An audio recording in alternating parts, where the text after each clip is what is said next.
Welcome back to my YouTube channel. ಲೈಟಾಗೆ ಮಳೆ ಬರ್ತಾಯಿತ್ತು, ಶವರ್ ಥರ ಬರ್ತಾಯಿತ್ತು. ಮಳೆಗಾಲ ಸ್ಟಾರ್ಟ್ ಅಲ್ಲ ಈಗ, ಅದಕ್ಕೋಸ್ಕರ ಇವತ್ತು ನಾನು ಜಿಮ್ಮಿಗೆ ಬಂದಿದ್ದೀನಿ. ಜಿಮ್ಮಲ್ಲಿ ಇವತ್ತು ನಾನು ಲೆಗ್ಗು ಮತ್ತು ಶೋಲ್ಡ್ರು ವರ್ಕೌಟ್ ಮಾಡ್ತೀನಿ. ಅದರದ್ದೆಲ್ಲ ವೀಡಿಯೋ ಹಾಕ್ತೀನಿ. ಯಾರು ನನ್ನ ವೀಡಿಯೋ ನೋಡ್ತಾ ಇದ್ದರೆ ಎಲ್ಲರೂ ಹೋಗಿ ನನ್ನ ಚಾನಲ್ನ ಸಬ್ಸ್ಕ್ರೈಬ್ ಮಾಡ್ಕೊಳ್ಳಿ, ಲೈಕ್ ಮಾಡಿ, ಶೇರ್ ಮಾಡಿ ಹಾಗೂ ಬೆಲ್ ಐಕನ್ನ ಕ್ಲಿಕ್ ಮಾಡಿ ಅಂತ ಹೇಳ್ತಾ ವಿಡಿಯೋನ ಸ್ಟಾರ್ಟ್ ಮಾಡೋಣ. ಬನ್ನಿ, ಲೆಟ್ಸ್ ಗೋ. ಇವತ್ತು ಸ್ವಲ್ಪ ಬೇಗ ಬಂದಿದ್ದೀನಿ, ಯಾಕಂದರೆ ಲೆಗ್ ವರ್ಕೌಟ್ ಅಲ್ವಾ, ಸ್ವಲ್ಪ ಟೈಮ್ ಜಾಸ್ತಿ ಹಿಡಿಯುತ್ತೆ. ಲೆಗ್ಗು ಶೋಲ್ಡ್ರು ಅದಕ್ಕಂತಲ್ಲ, ಎಲ್ಲ ಮಸಲ್ಲಿಗೂ ಜಾಸ್ತಿ ಟೈಮ್ ಬೇಕು. ಇವತ್ತು ನನಗೆ ಸ್ವಲ್ಪ ಟೈಮ್ ಆಯಿತು, ಅದಕ್ಕೆ ಸ್ವಲ್ಪ ಬೇಗ ಬಂದಿದ್ದೀನಿ.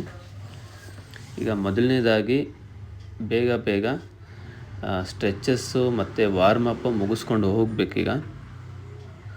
ಲೆಗ್ ವರ್ಕೌಟ್ ಆಗಿರೋದ್ರಿಂದ ಸ್ವಲ್ಪ ಲೆಗ್ಗಿಂದು ಸ್ಟ್ರೆಚಸ್ಸು ವಾರ್ಮಪ್ಪು ಜಾಸ್ತಿ ಮಾಡ್ತೀನಿ, ಅದಕ್ಕೆ ಕಾನ್ಸಂಟ್ರೇಟ್ ಮಾಡ್ತೀನಿ.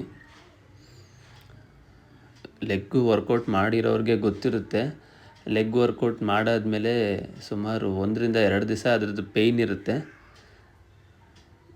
ಅಂದರೆ ಇದು ಎಲ್ಲ ಮಸಲಿಗಿಂತ ಲೆಗ್ ವರ್ಕೌಟು ಜಾಸ್ತಿ ಸ್ವಲ್ಪ ಎನರ್ಜಿ ಬೇಕು, ಹಾಗೆ ಮತ್ತು ಕೆಪಾಸಿಟಿನೂ ಬೇಕು ಸ್ವಲ್ಪ ಲೆಗ್ ವರ್ಕೌಟ್ ಮಾಡೋದಕ್ಕೆ.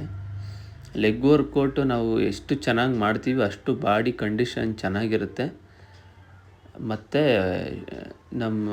ನಮ್ಮ ದೇಹದ ಫೌಂಡೇಶನ್ ಅಲ್ವಾ ಲೆಗ್ ಎಷ್ಟು ಚೆನ್ನಾಗಿ ನಾವು ವಾರ್ಮಪ್ಪು ಎಕ್ಸಸೈಸ್ ಎಷ್ಟು ಚೆನ್ನಾಗಿ ಮಾಡ್ತೀವಿ ಅಷ್ಟು ಚೆನ್ನಾಗಿ ನಾವು ಆರೋಗ್ಯವಾಗಿರ್ತೀವಿ ಹಾಗೂ ಬಲಿಷ್ಠವಾಗಿರ್ತೀವಿ. ಬಟ್ ಏನಂದರೆ ಲೆಗ್ ವರ್ಕೌಟ್ ಮಾಡಬೇಕಾದ್ರೆ ಎಂಜಾಯ್ ಮಾಡಬೇಕು, ಇಷ್ಟಪಟ್ಟು ಮಾಡಬೇಕು. ಆವಾಗ ಇನ್ನೂ ಚೆನ್ನಾಗಿ ನಾವು ವರ್ಕೌಟು ಮಾಡಬೇಕಾದ್ರೆ ಜಾಸ್ತಿ ಮಾಡ್ತೀವಿ. ಲೆಗ್ ಸ್ಟ್ರೆಚಸ್ಸು ವರ್ಕೌಟು ನೋಡಿ, ನಾನು ನಾರ್ಮಲಿಗಿಂತ ಲೆಗ್ ವರ್ಕೌಟ್ ದಿವಸ ಇದನ್ನು ಜಾಸ್ತಿ ಮಾಡ್ತೀನಿ, ವಾರ್ಮಪ್ಪು ಮತ್ತು ಸ್ಟ್ರೆಚಸ್ಸು.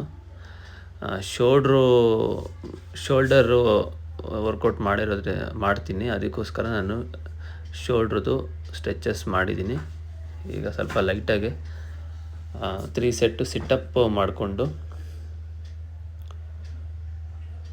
ಸಿಟ್ಟಪ್ ಮಾಡ್ತಾಯಿದ್ದೀನಿ.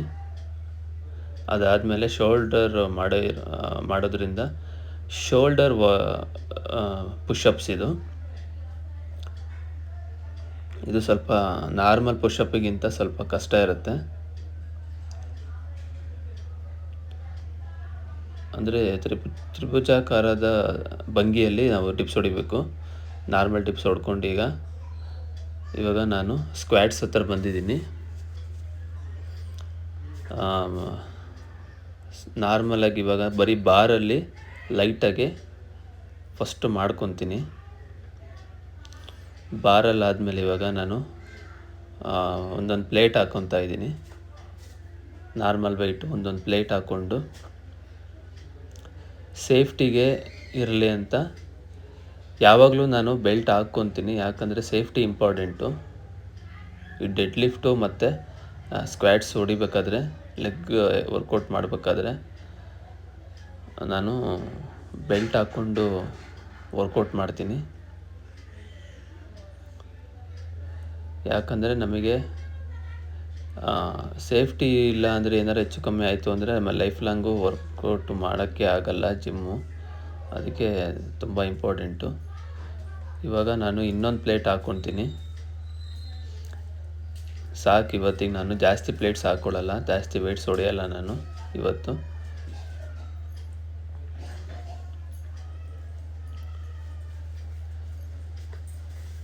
ನಾರ್ಮಲಾಗಿ ನಾನು ಒಂದು 5 to 6 ರೌಂಡ್ಸ್ ಹೊಡಿತೀನಿ. ಇವತ್ತು ನಾನು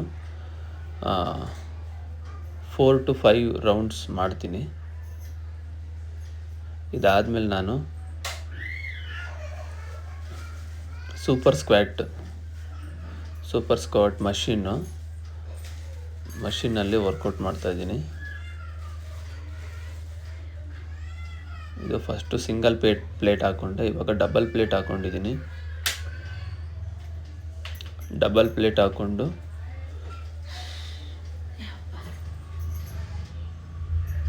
ಇದರಲ್ಲಿ ಎರಡು ಭಂಗಿಯಲ್ಲಿ ಇದು ನಾವು ಎರಡು ಪೊಸಿಷನಲ್ಲಿ ನಾವು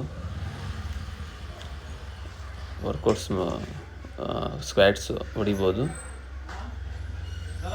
ಒಂದು ಫ್ರಂಟು ಒಂದು ಬ್ಯಾಕು. ಇವಾಗ ನಾನು ಲೆಗ್ ಪ್ರೆಸ್ಸಿಗೆ ಬಂದಿದ್ದೀನಿ. ಲೆಗ್ ಪ್ರೆಸ್ಸಲ್ಲಿ 2 ಪ್ಲೇಟ್ ಹಾಕ್ಕೊಂಡಿದ್ದೀನಿ. 2 ಪ್ಲೇಟ್ ಹಾಕ್ಕೊಂಡು ಇವಾಗ ನಾನು ಲೆಗ್ ಪ್ರೆಸ್ ಮಾಡ್ತಾಯಿದ್ದೀನಿ.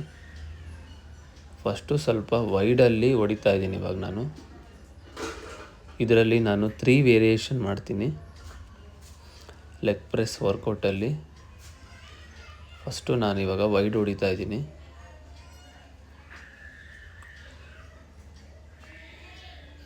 ಎಲ್ಲ ವರ್ಕೌಟ್ಸು ನಾನು 3 ಸೆಟ್ ಮಾಡ್ತೀನಿ. 12 to 15 ಕೌಂಟ್ಸ್ ಇರುತ್ತೆ ನನ್ನ ವರ್ಕೌಟ್ಸಲ್ಲಿ. ಮಿನಿಮಮ್ಮು 10 ಕೌಂಟ್ಸನ್ನು ಮಾಡ್ತೀನಿ. ಯಾರ್ಯಾರು ವರ್ಕೌಟ್ ಮಾಡ್ತಾಯಿದ್ದಾರೆ ಅವರೆಲ್ಲ ಮಾಡಲೇಬೇಕು. ಇಲ್ಲಾಂದರೆ ನಾವು ಮಾಡೋ ವರ್ಕೌಟು ಅದು ಅಷ್ಟು ನಮಗೆ ಯೂಸ್ ಆಗಲ್ಲ. ಅದಕ್ಕೋಸ್ಕರ ಮಿನಿಮಮ್ 10 ಮಾಡಿ. ಅದಾದಮೇಲೆ ಇವಾಗ ನಾನು ಕ್ಯಾಮ್ರಾ ಆ್ಯಂಗಲ್ಲು ಹಿಂದೆ ಇಟ್ಟಿದ್ದೀನಿ ನೋಡಿ. ಯಾಕಂದರೆ ನಾನು ಕ್ಲೋಸಲ್ಲಿ ಹೊಡಿತಾ ಇದ್ದೀನಿ. ಇವಾಗ ಮಿಡಲ್ಲಿ ಇಟ್ಕೊಂಡಿದ್ದೀನಿ ಲೆಗ್ಗನ್ನು. ಕರೆಕ್ಟಾಗಿ ಹೇಳ್ಬಿಡ್ತೀನಿ ನೋಡಿ ಯಾವ್ಯಾವ ಲೆಗ್ಗನ್ನು ಎಲ್ಲೆಲ್ಲಿ ಇಟ್ಕೊಬೇಕು ಅಂತ ನಿಮಗೆ. ಲೆಗ್ಗನ್ನು ಫಸ್ಟು ನಾನು ವೈಡ್ ಹಿಡ್ಕೊಂಡೆ, ವೈಡಲ್ಲಿ ಹೊಡೆದೆ. ಅದಾದಮೇಲೆ ನಾನು ಮಿಡಲ್ಲಿ ಹಿಡ್ಕೊಂಡೆ, ಕ್ಲೋಸಲ್ಲಿ ಮಿಡಲ್ಲಿ ಹಿಡ್ಕೊಂಡು ಹೊಡೆದೆ. ಅದಾದಮೇಲೆ ನಾನು ಸ್ವಲ್ಪ ಕೆಳಗೆ ಇಟ್ಕೊಂಡೆ, ಅದನ್ನೇ ಕ್ಲೋಸಲ್ಲೇ ಸ್ವಲ್ಪ ನಾನು ಕೆಳಗೆ ಇಟ್ಕೊಂಡು ಹೊಡೆದೆ. ಯಾಕೆ ಅಂದರೆ ಇದನ್ನು ನಮಗೆ ಡೈರೆಕ್ಟು ಸ್ಕ್ವ್ಯಾಟ್ಸು ಆದಮೇಲೆ ಹ್ಯಾಮ್ಸ್ಟ್ರಿಂಗ್ಸು, ಥೈಸು ಪ್ರತಿಯೊಂದು ಲೆಗ್ಗಲ್ಲಿ ಎಲ್ಲದಕ್ಕೂ ನಮಗೆ ವರ್ಕ್ ಆಗಲಿ, ಆ ಶೇಪು ಬರಲಿ ಅಂತ ಇದನ್ನು ನಾವು ಸ್ಕ್ವ್ಯಾಟ್ಸ್ ಹೊಡಿತೀವಲ್ಲ ಬಾರಲ್ಲಿ, ಅದರಲ್ಲೂ ಹೊಡಿಬೋದು ನಾವು. ನಾನು ಲೆಗ್ ಪ್ರೆಸ್ಸಲ್ಲೇ ನಾನು 3 ಮಾಡ್ತೀನಿ. ಯಾಕಂದರೆ ನನಗೆ ಇದರಲ್ಲಿ ಹೊಡಿಬೇಕಾದ್ರೆ ಲೆಗ್ ವರ್ಕೌಟು ಒಳ್ಳೆ ಫೀಲ್ ಆಗುತ್ತೆ. ಇದಾದಮೇಲೆ ನಾನು ಲೆಗ್ ಎಕ್ಸ್ಟೆನ್ಷನ್ನು ಇದರಲ್ಲೇ ಮಾಡ್ತಾಯಿದ್ದೀನಿ ಈ ಮಷಿನ್ಸಲ್ಲಿ. ಇದು ಮಾಡಬೇಕಾದ್ರೆ ನಮಗೆ ಲೆಗ್ಗು ಥ್ರೈಸು ಮತ್ತು ಹ್ಯಾಮ್ಸ್ಟ್ರಿಂಗ್ಸಲ್ಲಿ ರಿಲೀಫ್ ಆದಂಗೂ ಆಗುತ್ತೆ. ಅದಾದಮೇಲೆ ನಮಗೆ ಲೆಗ್ ಎಕ್ಸ್ಟೆನ್ಷನ್ನು ಆಗುತ್ತೆ. ಇವಾಗ ನಾನು ಲೆಗ್ ಕರ್ಲ್, ಸೀಟೆಡ್ ಲೆಗ್ ಕರ್ಲಿಗೆ ಬಂದಿದ್ದೀನಿ. ಇದು ಅಡ್ಜಸ್ಟ್ ಮಾಡ್ಕೊಬೋದು. 2 ವರ್ಕೌಟ್ ಇದರಲ್ಲೇ ಮಾಡ್ತೀನಿ. ನಾವು ಅಂಗಾತ ಮಲ್ಕೊಂಡು ಲೆಗ್ ಎಕ್ಸ್ಟೆನ್ಷನ್ ಮಾಡ್ತೀವಲ್ಲ, ಅದು ಇದರಲ್ಲೇ ಮಾಡ್ಬೋದು, ಸೀಟೆಡಲ್ಲೇ ಮಾಡ್ಬೋದು. ಫಸ್ಟು ನಾನು ಸೀಟೆಡ್ ಲೆಗ್ ಕರ್ಲ್ ಆದಮೇಲೆ ಲೆಗ್ ಎಕ್ಸ್ಟೆನ್ಷನ್ನು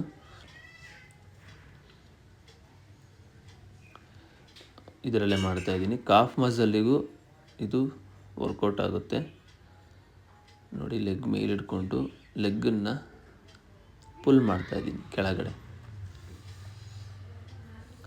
ಪುಲ್ ಮಾಡ್ತಾಯಿದ್ದೀನಿ. ಇದನ್ನು ನಾವು ಅಂಗಾತ ಮಲ್ಕೊಂಡು ಲೆಗ್ಗನ್ನು ಪುಲ್ ಮಾಡ್ಬೋದು. ಅದು ಒಳ್ಳೆ ಫೀಲ್ ಆಗುತ್ತೆ, ಇದು ಫೀಲ್ ಆಗುತ್ತೆ. ಒಂದೊಂದು ಮಷಿನ್ ಒಂದೊಂದು ಥರ ಕೊಟ್ಟಿರ್ತಾರೆ. ನಮ್ಮ ಜಿಮ್ಮಲ್ಲಿ ಈ ಥರ ಮಷಿನ್ ಇದೆ, ಅದಕ್ಕೋಸ್ಕರ ನಾನು ಅದನ್ನು ಮಾಡ್ತಾಯಿದ್ದೀನಿ. ಇವಾಗ ನಾನು ಸೂಪರ್ ಸ್ಕ್ವಾಟ್ ಮಷಿನಲ್ಲಿ ಕಾಫ್ ಮಸಲ್ಲಿಗೆ ಲೆಗ್ ರೈಸ್ ಮಾಡ್ತಾಯಿದ್ದೀನಿ. ಹೋಲ್ಡ್ ಮಾಡ್ತಾಯಿದ್ದೀನಿ ನಾನು 1 ಸೆಕೆಂಡು ಇಲ್ಲ 2 ಸೆಕೆಂಡು ಹೋಲ್ಡ್ ಮಾಡಿ ಬಿಡ್ತಾಯಿದ್ದೀನಿ. ಕಾಫ್ ಮಸಲ್ಲಿಗೆ ಇದು ಒಳ್ಳೆ ವರ್ಕೌಟ್ ಆಗಿರುತ್ತೆ. ಇವಾಗ ನಾನು ಲೆಗ್ಗಲ್ಲಿ ಲಾಸ್ಟು ಫೈನಲ್ಲು ಸ್ಟ್ಯಾಂಡಿಂಗು ಡಂಬಲ್ಸಲ್ಲಿ ಡೆಡ್ ಲಿಫ್ಟ್ ಮಾಡ್ತಾಯಿದ್ದೀನಿ. ಇದು ನಮಗೆ ಹ್ಯಾಮ್ಸ್ಟ್ರಿಂಗ್ಸಿಗೆ, ಹಿಪ್ಪಿಗೆ ಮತ್ತು ಕಾಫ್ ಮಸಲ್ಲಿಗೆ ಎರಡಕ್ಕೂ ನಮಗೆ ಸ್ಟ್ರೆಚಸ್ ಆದಂಗೆ ಆಗುತ್ತೆ, ವರ್ಕ್ ಆಗುತ್ತೆ, ಮತ್ತು ಆ ಕಟ್ಟಿಂಗ್ಸ್ ಕೂರುತ್ತೆ, ಆ ಶೇಪ್ ಬರುತ್ತೆ. ಇದು ಮಾಡಾದ್ಮೇಲೆ ಲೆಗ್ಗು ನಮಗೆ ಫ್ರೀ ಆದಂಗೆ ಆಗುತ್ತೆ. ಮಸಲ್ ಟೈಟ್ ಆಗಿರುತ್ತಲ್ಲ, ಸ್ವಲ್ಪ ಲೂಸ್ ಆಗುತ್ತೆ, ಅಂದರೆ ರಿಲೀಫ್ ಆಗುತ್ತೆ. ಅದಾದಮೇಲೆ ನಾನಿವಾಗ ಲೆಗ್ ವರ್ಕೌಟ್ ಮುಗಿಸ್ದೆ. ಇವಾಗ ನಾನು ಶೋಲ್ಡ್ರಿಗೆ ಬಂದಿದ್ದೀನಿ. ಶೋಲ್ಡ್ರಲ್ಲಿ ನಾನು ಶೋಲ್ಡ್ರ್ ಪ್ರೆಸ್ ಮಾಡ್ತಾಯಿದ್ದೀನಿ ಬಾರಲ್ಲಿ. ಅದಕ್ಕೆ ಪ್ಲೇಟ್ ಹಾಕ್ಕೊಂಡಿದ್ದೀನಿ 2 ಫ್ರಂಟ್ ಆದಮೇಲೆ ಇವಾಗ ಬ್ಯಾಕ್ ಮಾಡ್ತಾಯಿದ್ದೀನಿ. ಫಸ್ಟು ಫ್ರಂಟ್ ಮಾಡಿದೆ, ಇವಾಗ ಬ್ಯಾಕ್ ಮಾಡ್ತಾಯಿದ್ದೀನಿ. ಇದನ್ನು ನಾನು 3 ಸೆಟ್ ಮಾಡ್ತಾಯಿದ್ದೀನಿ. ಫ್ರಂಟು ಮತ್ತು ಬ್ಯಾಕು, ಶೋಲ್ಡ್ರ್ ಪ್ರೆಸ್ಸು ಇದೆರಡು ಮಾಡಾದ್ಮೇಲೆ ನಾನು ಇವಾಗ ಡಂಬಲ್ಸಲ್ಲಿ ಶೋಲ್ಡ್ರ್ ಪ್ರೆಸ್ಸು, ಬೋತ್ ಆರ್ಮು, ಸೀಟೆಡ್ಡಲ್ಲಿ ನಾನು ಡಂಬಲ್ಸು ಶೋಲ್ಡ್ರ್ ಪ್ರೆಸ್ ಮಾಡ್ತಾಯಿದ್ದೀನಿ.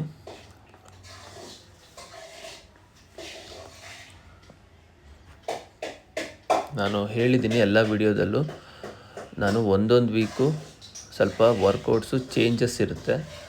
ಅದೇ ಸೇಮ್ ವರ್ಕೌಟ್ ಮಾಡಲ್ಲ. ನೆಕ್ಸ್ಟ್ ವೀಕು ಅದೇ ವರ್ಕೌಟ್ ಮತ್ತೆ ರಿಪೀಟ್ ಆಗುತ್ತೆ. ಒಂದು 2-3 ವರ್ಕೌಟು ಚೇಂಜಸ್ ಇರುತ್ತೆ ನನ್ನಲ್ಲಿ.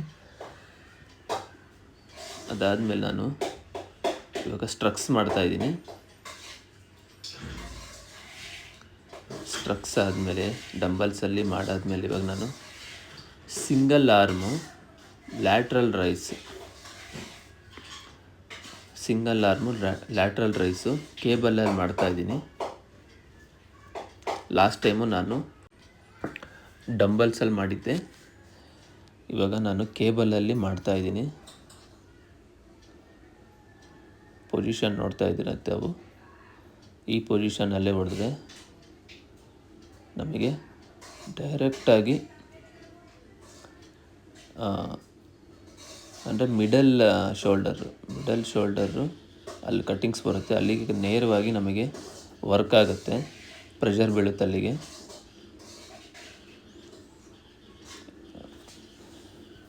ಲೆಫ್ಟ್ ಹ್ಯಾಂಡು ಮತ್ತು ರೈಟ್ ಹ್ಯಾಂಡು ಎರಡನ್ನೂ ಮಾಡಾದ್ಮೇಲೆ ನಾನು ಈಗ ಪ್ಲೇಟಲ್ಲಿ ಫ್ರಂಟು ಶೋಲ್ಡ್ರ್ ರೈಸ್ ಮಾಡ್ತಾಯಿದ್ದೀನಿ. ಪ್ಲೇಟ್ ರೈಸ್ ಮಾಡ್ತಾಯಿದ್ದೀನಿ ಶೋಲ್ಡ್ರಿಗೆ. ಇದು ಫ್ರಂಟ್ ಶೋಲ್ಡ್ರಿಗೆ ನಮಗೆ ವರ್ಕ್ ಆಗುತ್ತೆ. ಎಲ್ಲ ಆಯ್ತು, ಇವಾಗ ಮುಗಿಸ್ದೆ ಶೋಲ್ಡ್ರಿಗೆ. ಇವಾಗ ನಾನು ಲೆಗ್ಗು ಮತ್ತು ಶೋಲ್ಡ್ರಿಗೆ ಸ್ಟ್ರೆಚಸ್ಸು ಮಾಡ್ತಾಯಿದ್ದೀನಿ. ಲೆಗ್ ಎಕ್ಸ್ಟೆನ್ಷನ್ನು, ಲೆಗ್ಗನ್ನು ಸಿಂಗಲ್ ಲೆಗ್ಗನ್ನು ನಾನು ವೈಡ್ ಮಾಡ್ತಾಯಿದ್ದೀನಿ, ಸ್ಟ್ರೆಚ್ ಮಾಡ್ತಾಯಿದ್ದೀನಿ. ನೀವು ಇವೆಲ್ಲ ವರ್ಕೌಟು ಮಾಡಾದ್ಮೇಲೆ ಸ್ಟ್ರೆಚಸ್ ಮಾಡಿ ಒಂದು 5 ನಿಮಿಷನಾದರೂ ಮಾಡಿಬಿಟ್ಟು ಹೋದರೆ ನಿಮಗೆ ಪೇಯ್ನು ನಿಮಗೆ ಅಷ್ಟು ಪ್ರಮಾಣದಲ್ಲಿ ಬರಲ್ಲ. ಟೈಟ್ ಆಗಿರುತ್ತಲ್ಲ, ನಾವು ಲೂಸ್ ಆಗುತ್ತೆ, ನಮಗೆ ಬ್ಲಡ್ ಸರ್ಕ್ಯುಲೇಷನ್ನು ಚೆನ್ನಾಗಾಗುತ್ತೆ. ಇಲ್ಲಾಂದರೆ ನಿಮಗೆ 2-3 ದಿವಸ ಅದ್ರ ಪೇಯ್ನ್ ಇರುತ್ತೆ. ಇದನ್ನು ಮಾಡೋದ್ರಿಂದ ನಮಗೆ ಪೇಯ್ನು 1 ದಿವಸ ಬಂದರೆ ಹೆಚ್ಚು, ಅದು ಬಂದ್ರೂ ಲೈಟಾಗಿರುತ್ತೆ. ವರ್ಕೌಟ್ ಮಾಡಿದ ತಕ್ಷಣ ಹಾಗೆ ಹೋಗಿಬಿಡಬೇಡಿ. ಇವೆಲ್ಲ ಸ್ಟ್ರೆಚಸ್ ಮಾಡಿಬಿಟ್ಟು ಹೋಗಿ ಒಂದು 5 ನಿಮಿಷ, ಅದೇನು ಜಾಸ್ತಿ ಟೈಮ್ ತಗೊಳ್ಳಲ್ಲ. ನಿಮಗೆಲ್ಲ ಗೊತ್ತಿದ್ದರೆ 5 ನಿಮಿಷ, ಗೊತ್ತಿಲ್ಲ ಅಂದರೆ ಒಂದು 10 ನಿಮಿಷ ಆಗ್ಬೋದು ಅಷ್ಟೇ. ಇದೆಲ್ಲ ಮುಗಿಸ್ಕೊಂಡು ಹೋದರೆ ನಿಮಗೆ ಆ ಪೇಯ್ನು ಬರೋದಿಲ್ಲ. ಇಲ್ಲಿಗೆ ನನ್ನ ವರ್ಕೌಟು ಇಲ್ಲಿಗೆ ನಾನು ಮುಗಿಸ್ತಾ ಇದ್ದೀನಿ.